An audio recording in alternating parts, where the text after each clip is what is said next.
ጤና ይስጥልኝ የተከበራችሁ ውድ ኢትዮጵያውያን፣ ይሄ በፓራዶክስ ኢትዮጵያ እየተዘጋጀ ያለ ዝግጅት ነው። በዚህ ዝግጅት እንደተለመደው እንደ ክፍል 3 ከዚህ ቀደም ያስተላለፍነው ነገር አለ። 2018 የኢትዮጵያ የምክር ቤት ምርጫና ኢትስ ፌት ዘ ፌት ኦፍ ኢትዮጵያ የኢትዮጵያ ዕጣ ፈንታ በሚል ያዘጋጀነው ብሮድ የሆነ ጀነራል የሆነ ዝግጅት እንደነበረ ታስታውሳላችሁ። ይሄ እንደ ክፍል 3 ነው። እንደ ክፍል 3 የሚቀርብ ነው። እንደ ክፍል 3 በተለይ በአንድ ጉዳይ ላይ በፒፒ ማይነር በሚባል ጉዳይ ላይ ከዚህ ቀደም የኢፒአርፒን ጉዳይ አይተናል። እንደገና በዩኤስ እና ኢዩ ከኢትዮጵያ መንግስት ጋር ያላቸውን ተቃርኖ ለማየት ሞክረናል። በዚህ ፕሮግራም ደግሞ የምናየው ፒፒ ማይነር የሚባል ነው። ፒፒ ማይነር ምንድን ነው? ፒፒ ራሱ ምንድን ነው? ፒፒ ማለት ፕሮስፐሪቲ ፓርቲ ነው። ፒፒ ማይነር ማለት እና ፒፒ ሜጀር በሉት። ፒፒ ሜጀር ወይም ደግሞ ፒፒ ሜንስትሪም ነው። ፒፒ ማን ነው? ፕሮስፐሪቲ ፓርቲ ገዢው ፓርቲ ማለት ነው። ገዢው ፓርቲ አለ። ካቢኔው እሱ ነው። የኢትዮጵያን መንግስት የሚቆጣጠረው እሱ ነው። በአሁኑ ሰዓት ላይ ኢትዮጵያን እያስተዳደረ ያለ እሱ ነው። ኢህአዴግ የነበረ ነው። ኢህአዴግ ደግሞ ሌፍቲስት ፓርቲ ሪቮሉሽነሪ ፓርቲ የነበረ ነው። ፕሮስፐሪቲ ፓርቲ ደግሞ ያንን ኢህአዴግን አፍርሶ አዲስ ፓርቲ ራሱን ትራንስፎርም አድርጎ ሊበራል ሆኖ የመጣ ነው። ፕሮስፐሪቲ ያለው በቃ አየህ ለቀቀው። ፕሮስፐሪቲ ያለው የካፒታሊስት ጥግ ማለት ነው። ሊበራል ፓርቲ ማለት ነው። ሊበራል ነው። ስለዚህ አሁን ኢትዮጵያ ውስጥ ያለው መንግስት ሌፍቲስት ፓርቲ አይደለም፣ ሊበራል ፓርቲ ነው። ሊበራል ፓርቲ ሆኖ ምዕራባዊ ነው።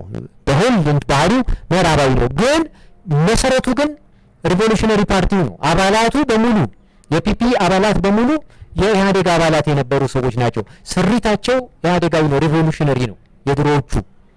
ግን አሁን በሂደት ፕሮስፐሪቲ ሆነዋል። አየህ ሊበራል ሆነዋል። ውስጣቸው እችን ያዙልኝ። አየህ መሪዎቹ አሁን ያሉት መሪዎች ፍጹም ሊበራል ናቸው። በተለይ ይሄ ዌስተርን ፕሮቴስታንት ሌድ ነው ብያቸዋለሁ። ፕሮቴስታንት ናቸው ሰዎቹ በአብዛኛው መሪዎቹ እና እነሱ ደግሞ ከምዕራባውያን ጋር ነው የሚሰሩት ብያቸዋለሁ። ምዕራባዊ ናቸው ባህሪያቸው፣ መንፈሳቸው ግራ ዘመም ሊሆኑ ፈጽሞ አይችሉም። ግን መሰረቱ ደግሞ ግራ ዘመም ነው ብያቸዋለሁ፣ ሪቮሉሽነሪ ፓርቲ ስለነበረ። ስለዚህ የሆነ እንደ ዘይትና እንደ ውሃ የሆነ ነገር ሊኖራቸው ይችላል ፓርቲ ውስጥ ያሉት ሰዎች በሙሉ። እሺ አሁን መደመር የሚባል ፊሎሶፊ ውስጥ ገብቶ መደመር ጥሩ ነው።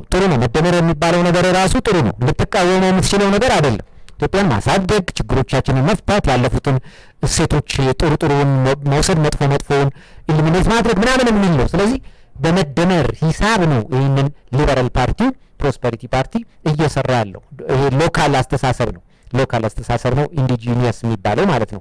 አገር በቀል አስተሳሰብ ነው። ምዕራባዊም አይደለም። ግራ ዘመም ቀኝ ዘመም የምትለው አይደለም። ከሁለቱ ውጪ ነው። አገር በቀል ነው። ስለዚህ ጥሩ ነው የፕሮስፐሪቲ ፓርቲ የያዘው። በዛም ደግሞ ከፍተኛ እድገት አስመዝግቧል። ኢትዮጵያ ውስጥ ከፍተኛ እድገት፣ የኢኮኖሚ እድገት፣ አጠቃላይ የገጽታ ለውጥ አምጥቷል። ፕሮስፐሪቲ ፓርቲ ኢትዮጵያ ውስጥ አጠቃላይ የገጽታ ለውጥ አምጥቷል። እሺ ለውጥ አምጥቷል። ዴቨሎፕመንት አምጥቷል። የሚታይ ማለት ነው፣ የሚጨበጥ። እንደገና በአፍሪካ ላይ ተጽዕኖ እያደረሰ ነው ብያቸዋለሁ። አፍሪካን እንደገና ወደ ማዋሃድ ሪጂናሊ ደግሞ ዶሚናንት እየሆነ ሪጂናሊ ደግሞ ዲፔንደብል እየሆነ በአፍሪካ ጉዳይ ላይ እየገባ በዓለምም ተቀባይነት ያለው መንግስት እየሆነ ነው ፕሮስፐሪቲ ፓርቲ ማለት ነው። ግን ቅቡልነት ለማግኘት ሲል ብለናል ከዚህ በፊት። ቅቡልነት ለማግኘት ሲል ግን ምክንያቱም አሁንም የቀሩ አጀንዳዎች አሉት።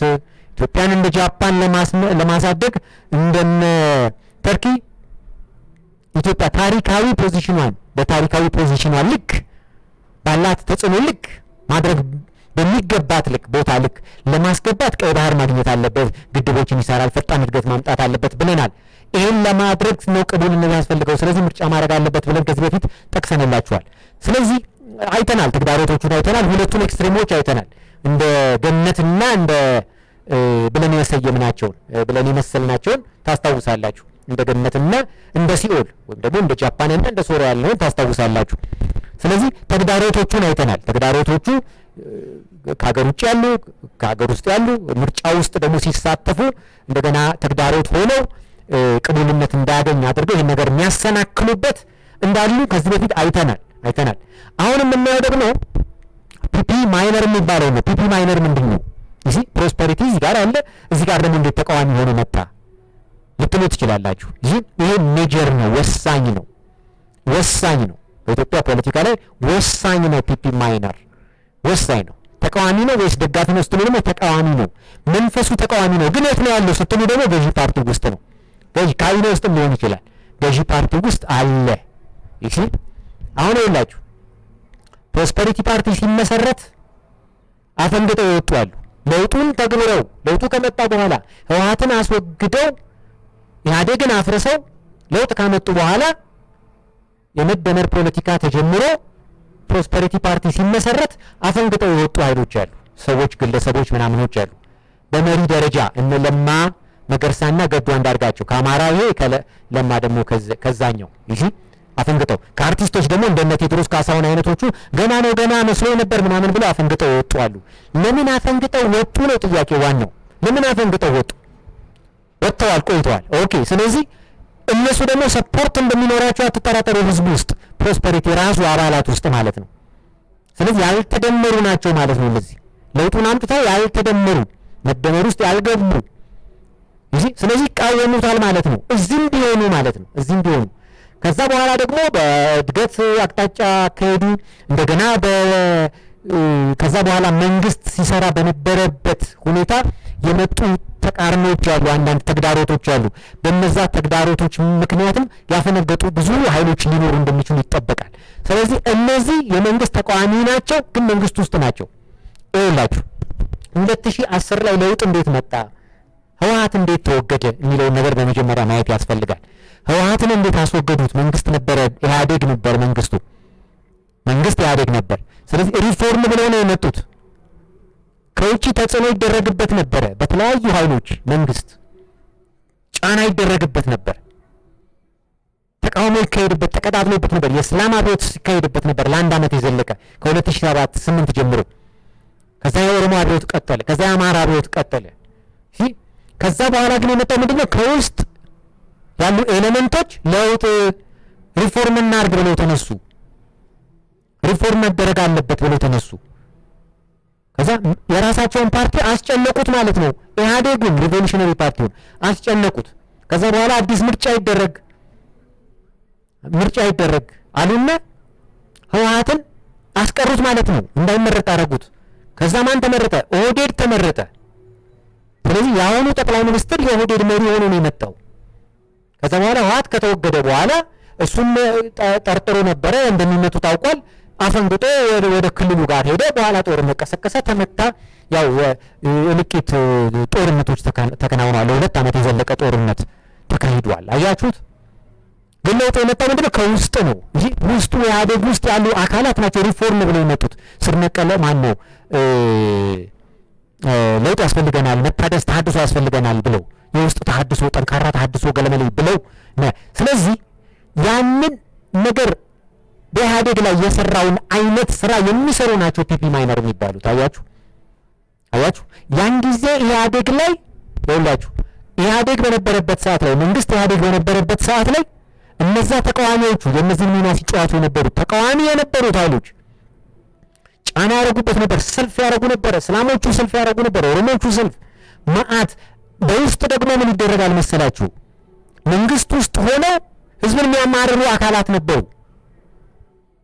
መንግስት ውስጥ ሆነው ህዝብን የሚያማርሩ አውቀው ማለት ነው። አያችሁ ብሶቱን ይቀሰቅሱ ነበር የህዝቡን። በዛን ወቅት ቅቡልነቱን አሳጥተው ለማስጨነቅ መንግስትን በሴም ፕሮሰስ ነው። የኢትዮጵያ ፖለቲካ በሴም አንድ ጊዜ ካወቃችሁት ሁልጊዜ ተመሳሳይ ነው። ስለዚህ መንግስት አሁን ምን ሲደረግ ነበር መሰላችሁ? የትራንስፖርት ችግር ከፍተኛ እንዲሆን ተደረገ። በዛን ወቅት የትራንስፖርት እጥረት ከፍተኛ የዋጋ ንረት እንዲመጣ አደረጉ። የትራንስፖርት ችግር እንዲኖር አደረጉ። ህዝቡን ለማማረር ሚዲያዎቹ ራሳቸው የመንግስት ሚዲያዎች የሚባሉት ደግሞ እነማን ናቸው? ከግሎቹ ውጪ ማለት ነው። እነ 97.1 እነ 98.1 እንደገና እነ 93.3 ነው 1 እንደዚህ something ይሄ እነዚህ ውስጥ ያሉ አካላት ደግሞ ህዝቡን ያስመረሩት ነበረ። የህዝቡን ብሶት ይቀሰቅሱ ነበረ። ህዝቡ እንዲማረር አንገር ውስጥ ለመክተት በአንድ ወቅት ምን ሆነ? የሆነ ሆቴል ውስጥ ውሻ አርዶ ለሰራተኞች ለህዝቡ ሲያበላ ተያዘ ብለው ያ ቀውጢ ሲያደርገው ነበር ማህበረሰቡን። ውሻ እያበሉን ገለመሌ እያለ ኢሹ ሆኖ ህዝቡ በቃ እንዲመደረግ አለበት። አያችሁ መንግስት አልተከላከለንም ብለው እንዲያስቡ ማለት ነው። ሁለተኛ ደግሞ ጤፍ ነበር አጀንዳው። ጤፍ እንጀራን ከጀሶ ጋር እየቀላቀሉ ተብሎ እንደገና ህዝቡን ብሶት ውስጥ በቃ ሲሚንቶ ስንበላ ኖር ነው ምናምን እንዲል። ግን ኢት ዋዝ ኖት አክቹዋሊ ጀሶ አልነበረም እንትን ውስጥ የነበረው እንጀራ ውስጥ የነበረው ካሳቫ የሚባል ነገር አለ። እንትን ነው የስራ ስር ነገር ነው። እሱ ተፈጭቶ ነው የሚደረገው። እንደውም ኃይለኛ ፕሮቲን ያለው ምግብ እንደሆነ ነው በኋላ የተረዳ ነው። ዞሮ መልኩ የእንጀራው መልክ ይቀየር ነበር። ስለዚህ ያን ህዝቡ ያንን ያቅ ስለነበረ ህዝብ አልተከላከልም ለምን ብሎ እንዲማረር ነው ያለ አጀንዳው። ይሄንን 97 ነበሩ ሲሰሩ ነበረው። አያችሁ ህዝብ እየተቀሰቀሰ ህዝብ እንዲማረር። እንደገና ደግሞ በጣም በሚገርማችሁ ሁኔታ የ2010 ለውጥ በጣም ከፍተኛ ጥልቅ ጥናት ሊደረግበት ይገባል። ወደፊት ይደረጋል ብዬ አምናለሁ። ኢንስቲትዩሽንስ ባያደርጉትም የሚችል ሰው እንዲያደርገው ሰጀስት አደርጋለሁ። ምን ነበረ በዛን ጊዜ ምንድን ነበረ ብትሉ እንቦጭ የሚባል ነገር ነበር። የእንቦጭ አጀንዳ ከፍተኛ ነበረ። እንቦጭ ጣናን ወረሰው። ምን መንግስት ምን ያደርጋል? መንግስት አልጠቀመንም፣ ጣና ሊጠፋ ነው ገለመል እየተባለ የእንቦጭ ዜና በቃ። ከዛ በኋላ የኦሮሞ መሪ የዛ የለውጡ ኦሮማራ የሚባል የነበረው ለውጥ አሁን ለማ መገርሳ ያልኳችሁ የክልሉ የኦሮሚያ ክልል ፕሬዚደንት ነበር። እሱ የኦሮሞ ወጣቶችን ይዞ አየህ ለለውጡ እንቦጭን ለማጥፋት ወጣቶቹን ይዞ ሄዶ ጎጃም ድረስ ሶሊዳሪቲያቸውን ኦሮማራ ነበር አጀንዳው ጸረ ቲፒኤልኤፍ ስለነበረ። እሺ እንደገና ደግሞ አንበጣ የሚባል ነገር ነበር። አያችሁ መንግስትን ኢህአዴግ የሚባለው ነገር አጣደፉት በተለያየ አንበጣውን በተለያየ ዙር ትግራይ ውስጥ ምን ውስጥ ይችኛዋ መጠናት አለባት። አሁን ለምንድን ነው ከዛ በኋላ የጠፋው? ፖለቲካው ሲቀጣጠል ብቻ ነው እንደ አንበጣ የሚመጣው። ስለዚህ አንበጣው ራሱ አላማ ነበረው፣ ሆን ተብሎ ነበር ሲሰራ የነበረው ማለት ነው። አያችሁ እንደዛ አስጨንቀው ነው ቲፒኤልኤፍን አሽቀንጥረው የወረወሩት። ያንን ያደረጉት ውስጥ የነበሩት ኃይሎች ናቸው። ስለዚህ አሁንም በመንግስት ውስጥ ያለው ፒፒ ማይነር የምንለው ይህንን ነው የሚሰራው። አያችሁት በኋላ ላይ ለውጡን መርቶ መጣና ለውጡ መሪ ሆኖ መጣ፣ መንግስት ሆነ። አየው ስለዚህ ፒፒ ማይነርማ አሁን ፒፒ ማይነር ያልኳችሁ ይሄ ፒፒ ማይነር አደገኛ ነው ያልኳችሁ ለዚህ ነው። እንደነ ኢፒአርፒም የራሳቸው ተጽዕኖ አላቸው በሰራተኛው ውስጥ በምን አመጽ የመቀስቀስ እንትን ነው እነሱ የሚሰሩት። ሌሎቹም እንደዚህ አመጽን ይፈልጉታል። ስለዚህ ፒፒ ማይነር ደግሞ ምንድነው የሚያደርገው? የእነሱን አመጽ ይጠልፈዋል። አያችሁ ፒፒ ማይነር ምላችሁ ነው የእነሱን አመጽ እነዚህ ሁሉ የሚያደርጉትን አመጽ ይጠቀልልና እሱ ይመራዋል ማለት ነው በመንግስት ውስጥ። እንደገና ይሄንና ህዝብን በማማረር አሁን ምሳሌ እሰጣችኋለሁ። አሁን የተከሰቱ ነገሮች 3-4 ነገሮች እነግራችኋለሁ። በቅርቡ ምን ተከስቷል መሰላችሁ? የፕላስቲክ አዋጅ የፌስታል አዋጅ ወጣ። ምርጫ ሊደርስ 3 ወር ሲቀረው ኢትዮጵያ ውስጥ እያንዳንዱ ሰው በፌስታል ነው የሚጠቀመው። ፌስታሎች 6 ፌስታሎች ነው የሚጠቀመው ማንኛውንም ዕቃ ለመግዛት። ስለዚህ ይሄንን ፌስታል ከተከልክሏል፣ ኢንቫይሮንመንት ይበክላል ተብሎ 3 ወር ሲቀረው ምርጫ እንግዲህ ያዙልኝ። ስለዚህ ይሄንን ይዞ የተገኘ ከዚህ በኋላ ይሄንን ይዞ የተገኘ 2000 ብር ይቀጣል የሚል ነገር በማን በመንግስት። አያችሁ ምርጫ ደርሶ እንዴት ነው ከህዝብ ጋር የሚያጋጭ? 2000 ብር እኔ ፌስታል ይዤ ማንኛውም ሰው መጥቶ ሊይዘኝ ይችላል። ከዛ በኋላ 2000 ብር መቀጣት አለብኝ ለመንግስት። ከዛ ግብግቡን አስቡት፣ ጠቡን አስቡት። ስለዚህ ህዝብን ከመንግስት ጋር ለማጣላት ትሰራለህ ማለት ነው። አያችሁ ዘዴው ይሄ ነው የሚደረገው። ፒፒ ማይነር እና ኢፒአርፒ የሚሰሩት ተመሳሳይ ነው። ፒፒ ማይነር የሚሰራው ምንድነው? ኦፊሻሊ ባለስልጣናት አሉበት እዚህ ፒፒ ማይነር ውስጥ። ስለዚህ ፖሊሲ ያወጣሉ፣ ህግ ያወጣሉ፣ ህዝብን ከመንግስት የሚያጋጭ ለነሱ አላማቸውን ያውቁታል። ስለዚህ ጸረ ምሬት ውስጥ በመክተትና መንግስት እንዲጠላ። ስለዚህ ያው የፌስታል አዋጅ 2000 ብር ቅጣት አለው። ስለዚህ ሚሊዮኖች ያን ፌስታል ይዘው መያዛቸው አይቀርም። ስለዚህ መንግስት በቃ ያኔ ቅሬታ ህዝብን ስሜታዊ በማድረግ አላልንም ጸረ መንግስት ግለት አብዮትን መቀስቀሻ ዘዴ ነው ይሄ። አንድ እሱን ያዙልኝ። ሁለተኛ ላለፉት 6 ዓመታት ከለውጡ ወዲህ ላለፉት 6 ዓመታት አዲስ አበባ ውስጥ በአዲስ አበባ ስቴዲየም ውስጥ የሀገር ውስጥ ፕሪሚየር ሊግ ምናምን የሚባለው ጨዋታ ተካሂዶ አያውቅም። እግር ኳስ ለምን? አመጽ ስለሚቀሰቀስ 6 ዓመት ሙሉ ታቅቦ አዲስ አበባ ስቴዲየም እንዳይካሄድ ተደርጎ ድሬዳዋና አዳማ ውስጥ ብቻ ነበር ሲካሄድ የነበረው። አሁን ምርጫ የመጣበት አመት ላይ ተፈቀደ። ለምን? አያችሁ፣ ስቴዲየሙ የአመጽ መቀስቀሻ ስለሆነ ወጣት ስለሚሰበሰብበት አመጽ ስለሚካሄድ ወጣቶች እዛ ከመንግስት ከመከላከያ ጋር ወይም ከፌደራል ፖሊስ ጋር መጋጨት ውስጥ እንዲገቡ አያችሁት። 2010 ላይ ተጠቅመውበታል ብያችኋለሁ።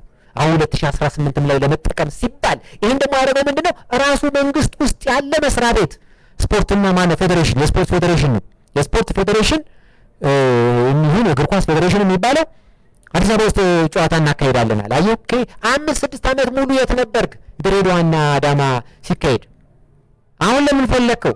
ስለዚህ መንግስት ውስጥ ሆነው ፒፒ ማይነር የሚባሉት ምንድነው? አሁን እነዚህ ሰዎች ለምሳሌ ኦሮሞዎች ናቸው። መሪው የፌዴሬሽኑ የእግር ኳሱ ኦሮሞ ሆኖ የኦሮሞ መንግስት ላይ እንዴት ስትሉ ኦኤፍኤስ የሚባል አለ፣ ኦሮሞ ፌዴራሊስት ኮንግረስ ወይ ኦነግ ደግሞ አለው፣ ኦሮሞ ነጻነት ግንባር። አያችሁ አፊሊዬሽናቸው ከነዛ ጋር ይሆንና መንግስት ውስጥ ይሄ የፈረደበት ህዝብ እንደዚህ ነው የሚቀቀለው። አያችሁ ሲቀቅሉት የእግር ኳሱ ነው። አያችሁ እንደገና ደግሞ አንድ ደግሞ ሌላ ፖሊሲ ወጥቷል፣ ተግባራዊ አልተደረገም። ፈርተው ይሁን ምን ተግባራዊ አልተደረገም፣ ግን ኤኒ ታይም ዲክሌር ያደርጉታል። እያንዳንዱ እግረኛ በአግባቡ በትክክል በእግረኛ መንገድ ካልሄደ በዜብራ ካልተሻገረ ይቀጣል የሚል ይቀጣል፣ 100 ብር ይቀጣል ወይ 200 ብር ይቀጣል፣ አለበለዚያ ደግሞ የጉልበት ስራ ይሰራል የሚል ህግ ወጥቷል። ስለዚህ እቺንም አሁን ኢምፕሊመንት ሊያደርጓት ይችላሉ። አሁን ዲክሌር ያደረጉት እያንዳንዱ ማህበረሰብ ሊያዝ ነው። የኢትዮጵያ ማህበረሰብ እስከዛሬ ድረስ ዜብራ ጠብቆ ተሻግሮ አያውቅም። ግራና ቀኙን ይዞ አያውቅም። ቀይና ምናምን መብራት ሲሻገር ቀይ ምናምን አረንጓዴ አይቶ አያውቅም። በዘፈቀደ ነው የሚሄደው። እሱን ሳታስተምር ነው ህግ የምታወጣው። ለምን? በመንግስት ላይ ህዝብና መንግስትን ለማጋጨት። አያችሁት? የሚሰራው ማነው? ፒፒ ማይነር ነው። በመንግስት መንግስት እኮ ነው። መንግስት ሆነ በመንግስት ላይ የኢትዮጵያን ፖለቲካ አያችሁት እንዴት ረቂቅ እንደሆነ። የዘገምተኛ ፖለቲካ ዘገምተኛ ነው ስንለው እንደዚህ የረቀቀ ነው ይላችሁ። ዘጌ አስቸጋሪ ነው። በመንግስት ላይ እንድትነሳ ያደርጋል። አዩ እንደገና የፕራይሲንግ የፐብሊክ ፓስ ዋጋ ጨምሯል በቅርብ ጊዜ። እሱ ደግሞ ከሰራተኞች ጋር የተገናኘ ስለሆነ ሞስት ፕሮባብሊ የኢፒአርፒ ጉዳይ ነው እሱ። ስለዚህ የኢትዮጵያ ማህበረሰብ በእነዚህ ይኸውላችሁ በተቃዋሚዎቹም እየተሰቃየ ነው፣ ገዢ ፓርቲ ውስጥ ባሉትም እየተሰቃየ ነው፣ በማያውቃቸው ኃይሎች እየተሰቃየ ነው። ፍዳውን እየበላ ያለው ህዝብ ነው። ፍዳውን እየበላ ያለው ለነሱ ቅቡልነት ለመስጠትና አንድ ጋር ደግሞ አንዱ ቅቡልነት እንዳያገኝ ሲል አንተ አመጽ ውስጥ መግባት ስላለብህ፣ ለሱ አብዮት አንተ መሞት ስላለብህ ለሱ አብዮት ነው እንግዲህ። ስለዚህ አሁን እነሱ ምን ያደርጋሉ? ይህንን ሁሉ አድርገው እንደገና ደግሞ የኪነ ጥበብ ዘፋኞቹ ቅድም ያልኳችሁ በዛኛው ዝግጅት ላይ አቅርበነዋል። ኢፒአርፒ ያግዙታል ብለናል አብዮቱን። ስለዚህ በዛ ላይ እነዚህ ኢፒአርፒ ባረሰለው ነገር ላይ የዚህ የፒፒ ማይነር ደግሞ ተጽዕኖ ህዝብ ውስጥም አለ። እንደገና ኪነ ጥበብ ይመጣል። እሳት ነዳጅ፣ እሳት ነዳጅ፣ እሳት ነዳጅ። አብዮቱ እንዴት እንደሚቀጣጥል አስቡት። አያችሁ ጋራንቲድ ለውጥ ነው። ጋራንቲድ ከዛ በኋላ ቅድም ያልኳችሁ ፕሮሰስ ውስጥ ይገባና አብዮት ይፈጠራል፣ አመጽ ይፈጠራል። እንደገና መንግስት ደግሞ ያን አመጽ ለማዳፈን ይንቀሳቀሳል። ከዛ አሜሪካና አውሮፓ ተው ይላሉ፣ ማዕቀብ ያደርጋሉ፣ ምናምን ያደርጋሉ። መንግስት ፍሪዝ እንዲያደርጉታል፣ የሽግግር መንግስት እንዲቀበል። በዚህ ጊዜ ምን ይደረጋል መሰላችሁ? አሁን ሁሉም ተቃዋሚዎች ናቸው ይህንን አመጽ አድርገው የዚህን ፕሮሰስ ያቀጣጠሉት ከሚዲያዎቹ ጋር አብሮ ማለት ነው። ስለዚህ ፒፒ ማይነር ምን ያደርጋል መሰላችሁ? የራሱ ሰዎች አሉ ብያችኋለሁ። ፒፒ ነው ራሱ ፕሮስፐሪቲ ፓርቲ ነው ብያችኋለሁ አይደል?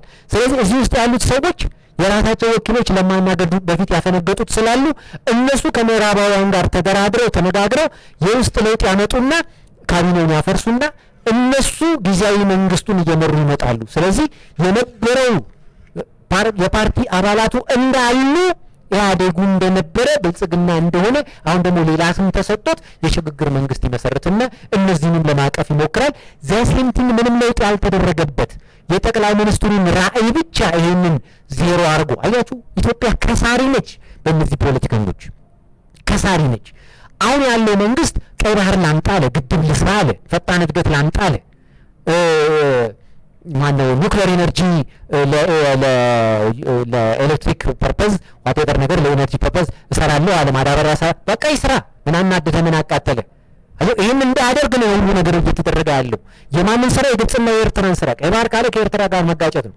ግብፅም አትፈልገውም። ስለዚህ ይህንን እሱ ይህን ላምጣ አለ። ይህን እንዳያመጣ አሁን የማንን ስራ ነው እነሱ የሚሰሩት?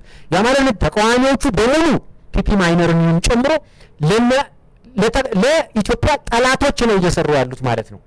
በምዕራባውያንም በኩል ብትሄዱ፣ በግብፅና በኤርትራን በኩል ብትሄዱ ለኢትዮጵያ ጠላቶች የሚያገለግሉ ናቸው። መጨረሻው ደግሞ የኢትዮጵያን መፍረስ የሽግግር መንግስት ብለህ ስታመጣ ኦኬ ፒፒ ማይነር እሺ፣ ፒፒ ማይነር ራሱ ለውጥ አመጣና ካቢኔውን ይህንን አፍርሶ የሽግግር መንግስት መሰረተ። ከዛ በኋላ ቲፒኤልኤፍ ይቀበላል አይቀበልም? ስለዚህ ትግራይን ይገነጠላል። እሱ ምንም ጥርጥር የለውም፣ ትግራይን ይገነጠላል።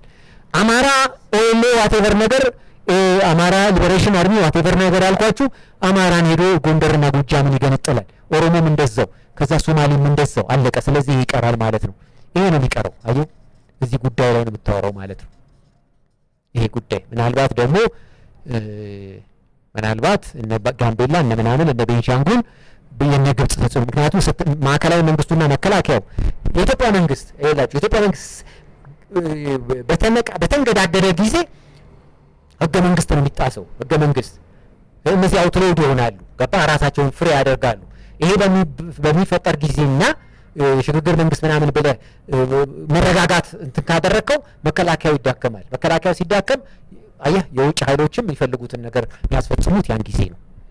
ስለዚህ እነዚህ ኃይሎች ፒፒ ማይነር አደገኛ ያልኳችሁ ለምንድን ነው? የእነዚህን ሁሉ ተቃውሞ ደግሞ ውስጥም ነው አይታወቅበትም።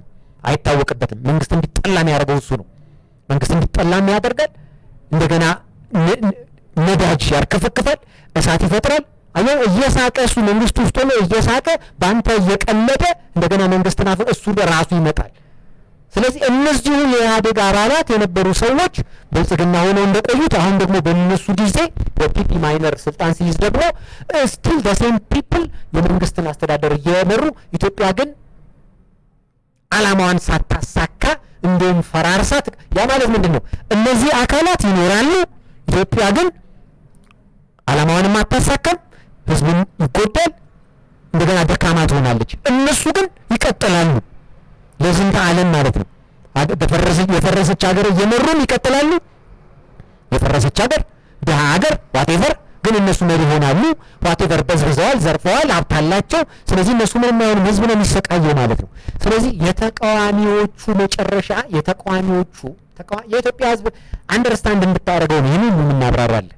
ስለዚህ ተቃዋሚዎች መጨረሻቸው ለኢትዮጵያ ጥፋትና ውድቀት ነው የሚያመጡት የምንላችሁ ለዚህ ነው። እነሱ ግን ይዘው የሚመጡት ሁል ጊዜ ጎልድን የሆነ ነገር ነው። ኢትዮጵያ እንድታድግ፣ ኢትዮጵያ ሰላም እንድትሆን፣ ህብረተሰቡ በሰላም በአንድነት እንዲኖር፣ ኢትዮጵያ እንድትበለጽግ ነው የሚለው። ሌላ ምንም አይልም። ግን ማፍረሻ ኤሌመንቶች ናቸው። መጨረሻቸው ምንድነው? ኢትዮጵያን የሚያፈርሱ ጎዳናዎች ናቸው። ኢህአፓዎቹ እንዳደረጉት ማለት ነው። ኢህአፓዎቹ ተቃወሙ፣ ቀዳማዊ ኃይለ ሥላሴን አፈረሱ፣ ደርግ መጣ።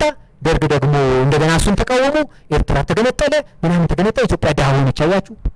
ስለዚህ አሁንም ያሉት ተቃዋሚዎችና ኢህአዴግ ውስጥ ስለዚህ ራሱ ብልጽግና ፒፒ ራሱ ማይነሮቹ እነዚህ ፒፒ ማይነርን መንጥሮ ማውጣት አለበት፣ መፈተን አለበት የራሱን ሰዎች እንደሚከዱትና እንደማይከዱት። ይህ ይሄ ፒፒ ማይነር ምንም ነገር ምንም ደንታው አይደለም። እነዚህ ፒአርፒ እነዚህ ተቃዋሚዎቹ የሚያደርጉትን አመት ምናምን ሁሉ ይደግፈዋል። ፎርዛት ማተር ፊልም የሚሰሩት እነዚህ የኪነ ጥበብ ባለሙያዎቹንም ይደግፋል። እነዚህ ዘፈን ሲያወጡ የተቃውሞ ጸረ መንግስት ዘፈን ሲወጣ በዚህ በመንግስት ሚዲያ ነው የሚተላለፍላቸው። አያችሁ፣ በመንግስት ሚዲያ ይተላለፋል። ለምን? ተቃውሞውን ይፈልጉታል። አያ ስለዚህ የነሱ የመንግስትን ደጋፊ የሆነው አካል እንዲቀበለው እኮ ነው። ተቃዋሚ ብቻ ሳይሆን እነሱም ይተቀበሉታል በሚያምኑት በመንግስት ሚዲያ ሲለቀቅ። ያ ግን ምንድነው የሚያደርገው? ፊልም ነዳጅ ነው ጠብ ሰዓቱ ላይ ቅድም ያልኳችሁ ሰዓት ላይ ነዳጅ ጠብ ያደርጋል። እንደገና አይደለም ፒኤልኤፍ ነው እነ ማን ናቸው? እንደ ግብጽና ኤርትራ የነሱ ኤሌመንቶች አሉ ብያችኋለሁ። ጄኖሳይድ ይፈጽማሉ አማራው ህዝብ ላይ እንደ አርሲ ምናምን ጅማ ምናምን ጄኖሳይድ ይፈጽሙና እንደገና የህዝቡን ብሶት እንደገና ያጋግሉትና ይህንን እሳት በአብዮት የሚሆነው እሱ ነው። አያችሁ፣ አብዮት ሆኖ መጨረሻ ቅድም ያልኳችሁ ይመጣል። ይህን ሁሉ እንትን የሚያደርገው ማለት ፒፒ ማይነር ነው። ስለዚህ ፒፒ ማይነር ኢዝ ኤ ዴንጀረስ ኢነሚ ለኢትዮጵያ መረጋጋት ዴንጀረስ ኢነሚ ነው። ይህንን እንድታውቁ ነው። በፓራዶክስ ኢትዮጵያ ቀርቧል። ከዚህ በቀጣይ ደግሞ ሌሎች ጉዳዮች ካሉ እንደ ክፍል 4 ይዘንላችሁ እንቀርባለን። አመሰግናለሁ።